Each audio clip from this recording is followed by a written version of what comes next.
Assalamualaikum warahmatullahi wabarakatuh. Perkenalkan, nama saya Nur Akbar, Stambuk 083 2018 005 Anang, kelas C3, mata kuliah Kebijakan Perencanaan Pertanian dan kelompok 10 praktek 8 Kebijakan Perencanaan Pertanian.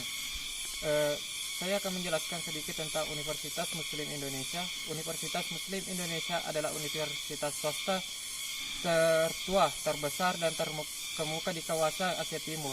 Kebesarannya tampak pada aspek keilmuan dan profesionalisme yang diwarnai dengan etika moral dan intelektual yang berlandaskan keislaman.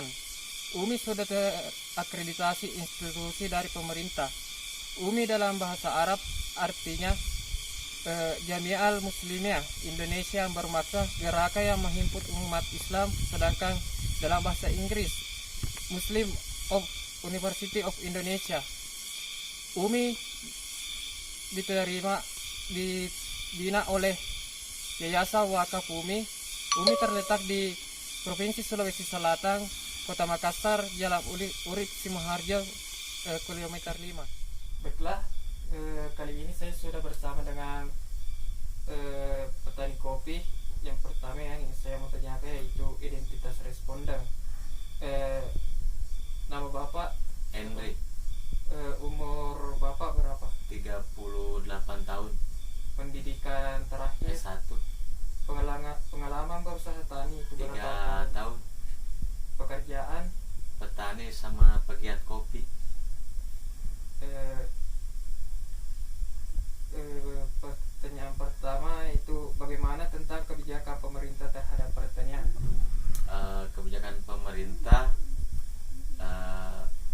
cukup dirasakan sama petani kopi, lumayan, cuman kita di sini masih banyak kendala. Dan di tahun 2019 mulai kita mengadakan pelatihan yang diadakan oleh pemerintah desa. Pertanyaan kedua, kapan dilaksanakan kebijakan pertanian? Mulai dari 2019. Di mana dilaksanakan kebijakan pertanian tersebut? Di desa Matabulu. Kepada siapa kebijakan pertanian tersebut berlaku? Kepada seluruh petani kopi. Bagaimana pelaksanaan kebijakan pertanian tersebut? Pelaksanaan banyak kendalanya. Banyak kendala kita di sini. Salah satunya kita kekurangannya pupuk dan kekurangannya edukasi sama petani. Yang terakhir, apa yang diharapkan dengan adanya kebijakan pertanian tersebut? Dengan adanya kebijakan pertanian, mudah-mudahan petani kami makin maju, berkembang, dan mudah dari segala apa saja yang diinginkan petani, mudah.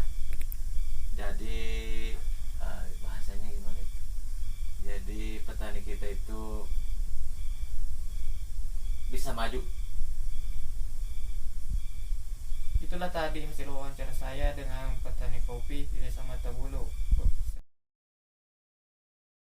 Baiklah, saya akan menjelaskan hasil wawancara saya dengan salah satu penyuluh pertanian, namanya yaitu Insinyur Baharudin, umur 56 tahun, pendidikan S1 pertanian, jabatan yaitu penyuluh pertanian media. Yang pertama, bagaimana tentang kebijakan pertanian terhadap pemerintah di Kabupaten Sopeng? Menurut beliau, khususnya di bidang pertanian, pemerintah sangat mendukung, apalagi Wakil Bupati Sopeng Bapak Insinyur Lutfi Halide MP latar belakangnya pertanian, jadi otomatis pertanian sekarang pro ke petani dan kebijakannya lebih menguntungkan petani. Yang kedua, kebijakan pertanian sudah sejak awal dilaksanakan pada pemerintahan Sopeng karena potensi di Kabupaten Sopeng yaitu sebagian besar petaninya, penduduknya bekerja sebagai petani. Yang ketiga, pelaksanaan kebijakan pertanian biasanya dilaksanakan di desa dan kecamatan, khususnya pada kelompok tani. Yang keempat, kepada siapakah dilaksanakannya, yaitu kepada petani dan petugas. Yang kelima, bagaimana pelaksanaan kebijakan pertanian. Untuk pelaksanaan para penyuluh memberikan penyuluhan bagaimana cara petani yang lebih bagus dengan adanya modernisasi dibandingkan pertanian, serta memberikan bantuan kepada petani. Dan yang keenam atau yang terakhir yaitu harapannya yaitu dapat diteruskan dan ditingkatkan sehingga kualitas pertanian di tingkat nasional sudah semakin bagus serta petani akan lebih sejahtera.